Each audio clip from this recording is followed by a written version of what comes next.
የሰማይን ደረት በሚሰነጥቀው መብረቅ የምድርን መሰረት በሚያንቀጠቅጠው ነጎድጓድ ላይ ስልጣን የተሰጠው በቀራንዮ የፈሰሰውን የጌታ ደም በብርሃን ጽዋ የተቀበለው በአብያተ ክርስቲያናት ግድግዳ በቅዱሳት ስዕላቶች ላይ በእጁ ያንን የብርሃን ጽዋ ይዞ የሚሳለው ስሙ ከብርሃን ጋር የተሳሰረ ምስጢሩ ከጥበብ ጋር የተቆራኘ ይህ ሊቀ መልአክ በእርግጥ ማን ነው? ስሙ ቅዱስ ኡራኤል ይባላል።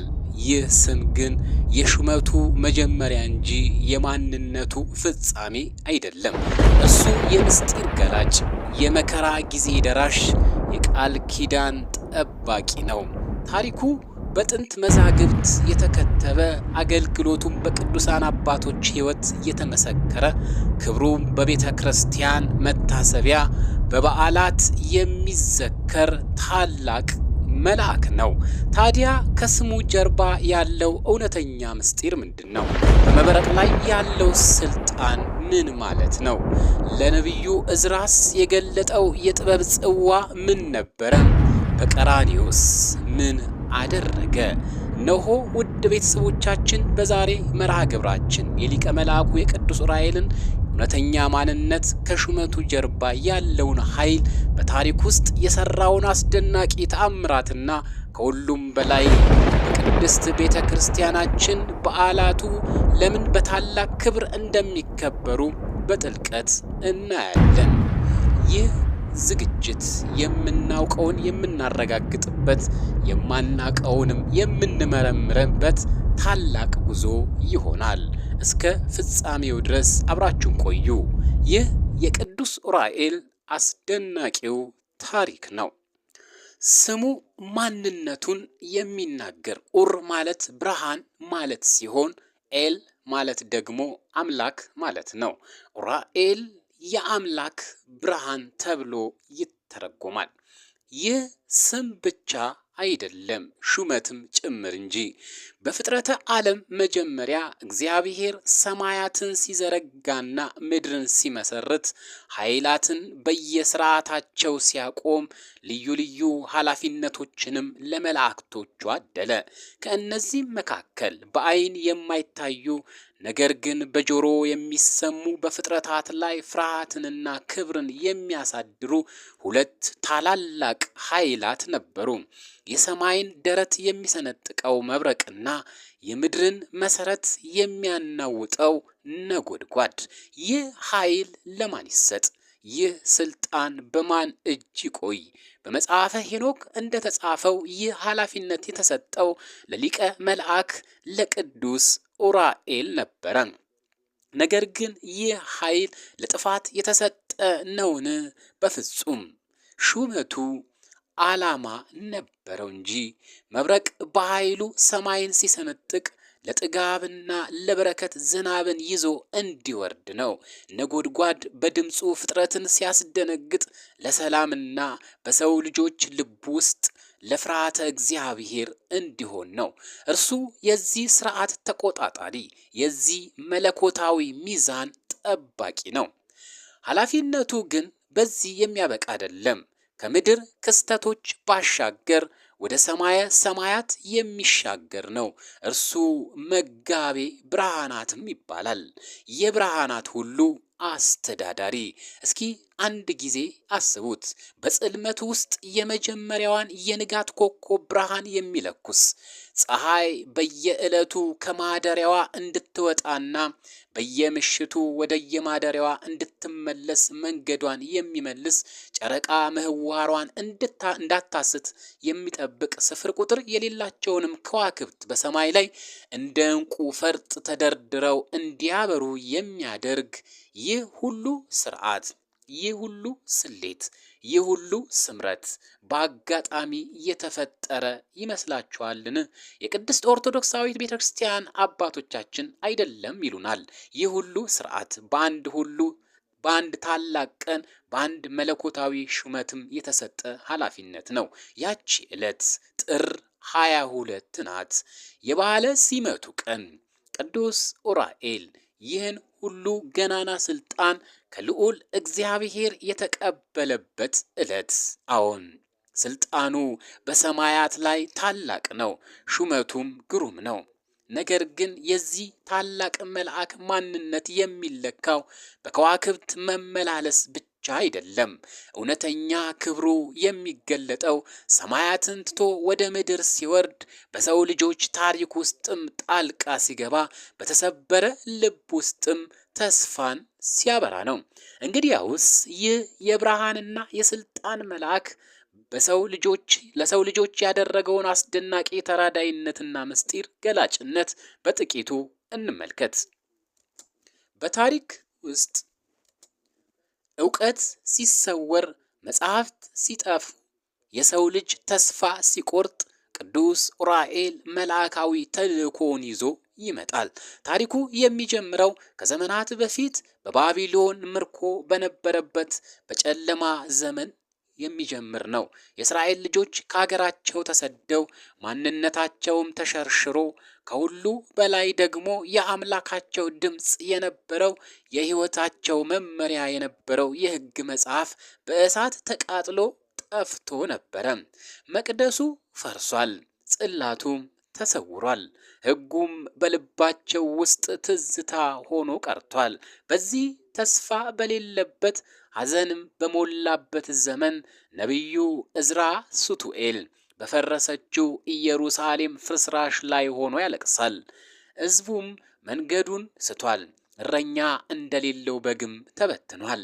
በዚህ ጥልቅ ሐዘንና ጽልመት ውስጥ እያለ ድንገት በሚያስፈራ ጸጥታ አንድ ብርሃን በፊቱ ቆመ። ዕዝራ ራሱ እንዲህ ሲል ይመሰክራል።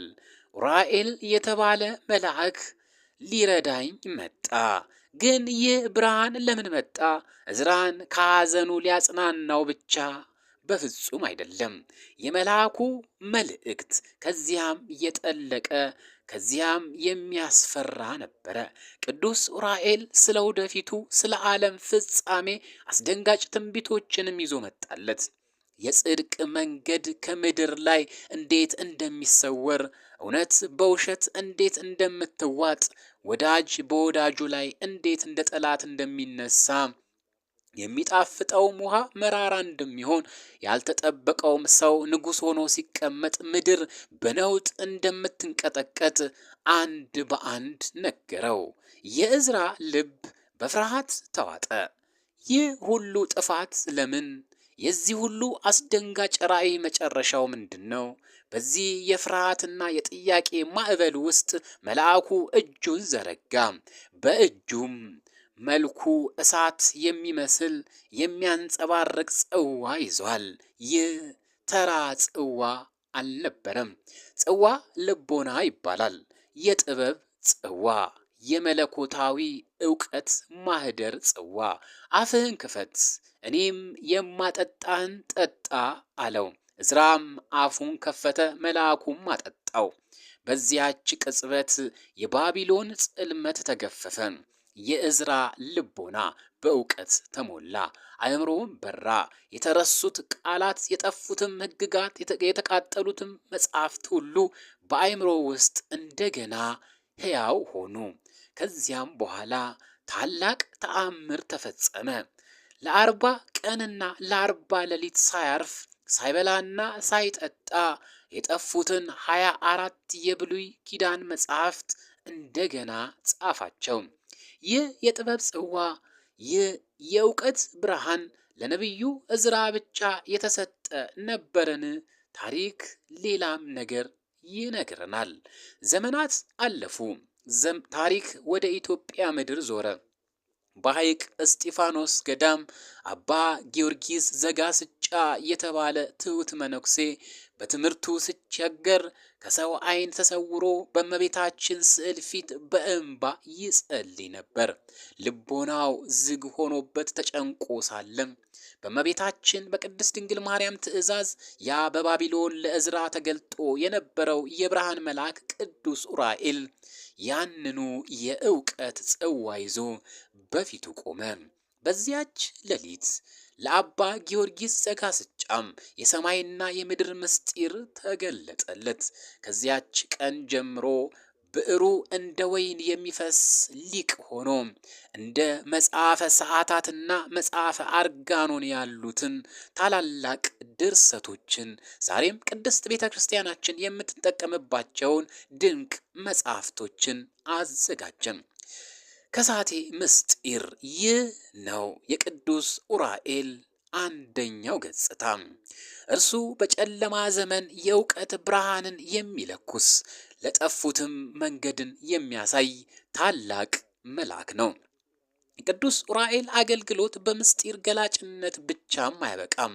ከእውቀት ገጾች ወጥቶ በድህነታችን ታሪክ ውስጥ በደምና በላብ የተጻፉት ቁልፍ ስራዎች ላይ የተገኘ ታላቅ ምስክር ነው። ታሪኩ የሚጀምረው በአንድ ምድራዊ ንጉስ ቁጣ ነው።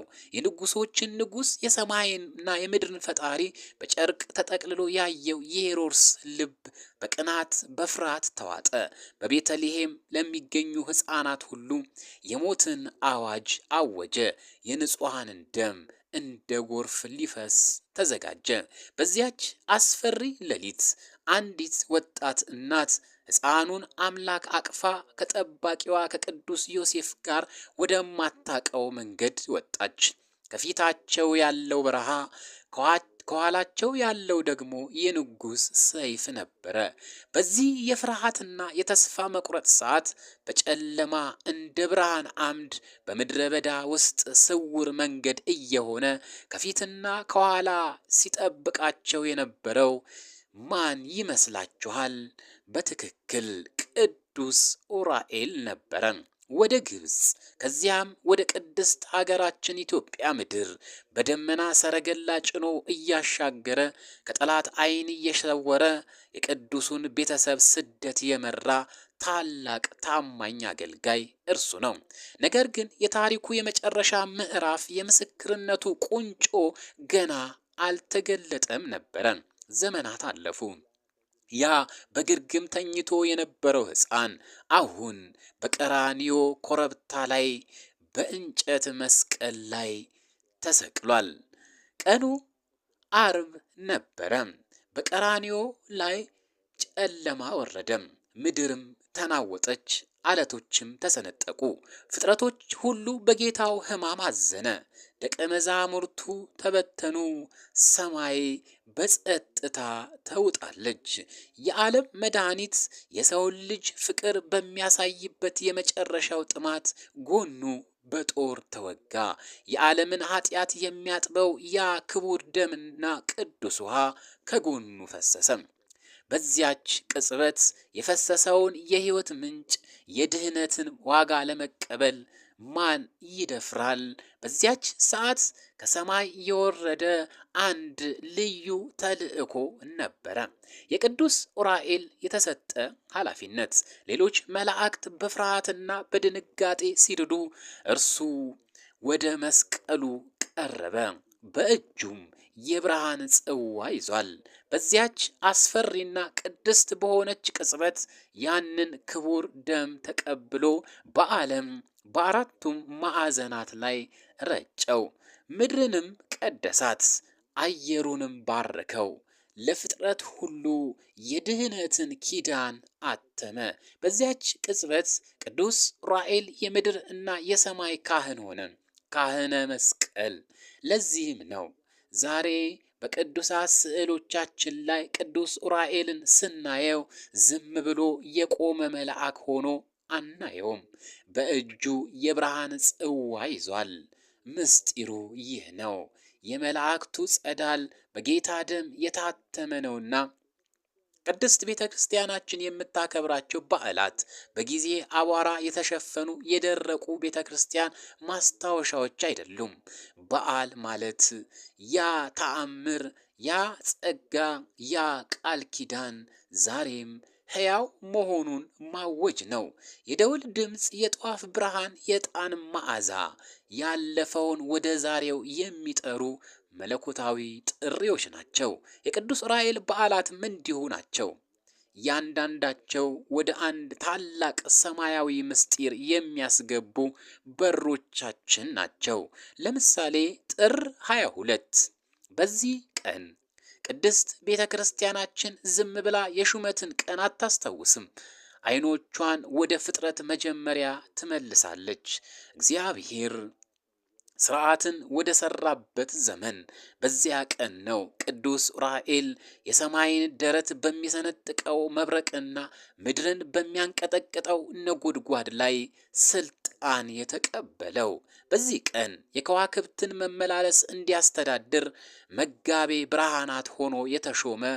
ስለዚህ ጥር 22ን ስናከብር ዝም ብሎ የስልጣን ሽልማት አይደለም የምናስበው ይህ ዓለም ያለ ስርዓት እንደማይኖር፣ ይህ ስርዓት ደግሞ በእግዚአብሔር ትእዛዝ በቅዱሳን መላእክት ጥበቃ ስር መሆኑን ነው። የበዓለ ሲመቱ ቀን የአጽናፈ ዓለም ስርዓት ምስክርነትም ነው። መጋቢት 27 ይህ ቀን የዝምታ፣ የፍርሃት፣ የታላቅ ክብር ቀን ነው። ወደ ቀራንዮ እንመለሳለን። በዚያች በጨለማ በተዋጠች ሰዓት ዓለም የፈጣሪዋን ደም መሬት ላይ ሲፈስ ባየችበት ቅጽበት በዚያች የሰው ልጅ ታሪክ ለዘላለም ተለወጠ። ይህንን የድህነት ዋጋ፣ ይህንን የሕይወት ምንጭ በብርሃን ጽዋ ተቀብሎ ዓለምን የቀደሰበትን የቅዱስ ዑራኤልን ኃላፊነት እናስባለን። ስለዚህ መጋቢት 27ን ስናስብ እኛም በዚያ የብርሃን ጽዋ ውስጥ በነበረው ደም እንደዳንን እናስታውሳለን። ያ ደም እኛን የቀደሰ፣ እኛን ያጠበ፣ ከሞት ወደ ሕይወት ያሸጋገረ ነው። የድህነታችን ምስክርነት ቀን ነው። ሐምሌ 21ና ሐምሌ 22 እነዚህ ቀናት የተስፋ ቀናት ናቸው። የእውቀት ጥማት ላለበት፣ ልቦናው ለጨለመበት፣ መንገዱ ለጠፋበት ሁሉ የተስፋ ብርሃን የሚታይባቸው ቀናት። ሐምሌ 21 መልአኩ ለእመቤታችን ፊት ከጌታችን ታላቅ ቃል ኪዳንን የተቀበለበት ቀን ነው። ይህ ቃል ኪዳን የምልጃውና የተራዳይነቱ ማህተም ነው። ሐምሌ 22 ደግሞ ያ ቃል ኪዳን በተግባር የተገለጠበት ቀን ነው። ለነቢዩ ዕዝራ የእውቀትን ጽዋ ያጠጣበት፣ በአባ ጊዮርጊስ ልቦና ውስጥ ጥበብን ያፈሰሰበት ታላቅ ዕለት ነው። ይህንን ቀን ስናከብር እኛም በዘመናችን የጠፉብንን መለኮታዊ ዕውቀት እንድንለምን፣ ልቦናችን እንዲበራልን እንድንማጸን ጥሪ ይቀርብልናል። እነዚህ በዓላት የቅዱስ ዑራኤልን ማንነት የሚገልጡ 3 ታላላቅ ምዕራፎች ናቸው። የስልጣኑ፣ የምስክርነቱና የተስፋው ምዕራፎች። እነዚህን ስናከብር እርሱ ያኔ እንዳደረገው ሁሉ ዛሬም ለእኛ ሊያደርግ እንደሚችል እናምናለን። ይህንንም እናውጃለን። እንግዲህ የሰማነው ታሪክ፣ የተመለከትነው ምስክርነት በብራና ላይ የሰፈረ፣ በታሪክ መዝገብ ውስጥ የተቀመጠ እንዲሁ አፈ ታሪክ የሚመስል አይደለም። ቅዱስ ዑራኤል ያለፈው ዘመን ታሪክ ብቻ አይደለም። እርሱ ዛሬም በምዕመናን ሕይወት ውስጥ የሚሰራ፣ ድምፁም የሚሰማ፣ ረድኤቱ የሚዳሰስ ሕያው አማላጅ ነው። ታዲያ ዛሬስ በዚህ በተወሳሰበ በውሸትና በእውነት መካከል መንገዱ በጠፋበት በዚህ ዘመን ልቦናችን በብዙ መረጃ ደንዝዞ መንፈሳዊ ጥበብ በተሰወረብን በዚህ ሰዓት እርሱ ያ የእግዚአብሔር ብርሃን ነው። ለዕዝራ እንደበራለት ዛሬም በልባችን ውስጥ ሊበራ፣ ለተዘጋው አእምሯችንም መለኮታዊ ዕውቀትን ሊገልጥ፣ ለጠፋንበትም መንገድ አቅጣጫን ሊያሳይ የተዘጋጀ ታላቅ መልአክ ነው። በሕይወት ውጣ ውረድ፣ በፈተናና በጭንቀት በረሃ ውስጥ ስናልፍ፣ ተስፋ ቆርጠን ብቻችንን እንደቀረን ሲሰማን እርሱ ያ የመከራ ጊዜ ደራሻችን ነው። መዝሙረኛው በመንገዱ ሁሉ ይጠብቁ ዘንድ መላእክቱን ስለ አንተ ያዛቸዋልና ያለው ያ ቃል ዛሬም ሕያው ነው። ያ ለቅዱሱ ቤተሰብ በስደት መንገድ ጋሻና መከታ የነበረው መልአክ ዛሬም ለእኛ በዚህ ምድር ላይ ለምንኖር መንገደኞች ጋሻና መከታችን አይሆነንምን? በእጆቹ አንስቶ ከውድቀት አይጠብቅምን? ከሁሉ በላይ ደግሞ በኃጢአታችን ሸክም ስር ወድቀን ወደ እግዚአብሔር ለመቅረብ አቅም ስናጣ እርሱ ያ የቃል ኪዳኑ ጠባቂ ነው። ያ በዕለተ ዓርብ ጌታ የጌታን ደም በጽዋ እንደያዘ ዛሬም በጸሎታችን፣ በንስሐችን፣ በእንባችን የእኛን ልመና በዚያው በከበረው የቃል ኪዳኑ ደም እያተመ ወደ ልዑል ዙፋን ያቀርበናል። እርሱ በሰውና በእግዚአብሔር መካከል የቆመ የምህረት ድልድይ ነው። ስለዚህ የሊቀ መላእክት የቅዱስ ዑራኤልን መታሰቢያ ስናከብር፣ በዓላቱንም ስናስብ የምንጠራው ታሪክን አይደለም፣ የምንጠራው ኃይሉን ነው። የምናስታውሰው ያለፈውን አይደለም፣ የምንናገረው ስለ ዛሬው ተስፋችን ነው።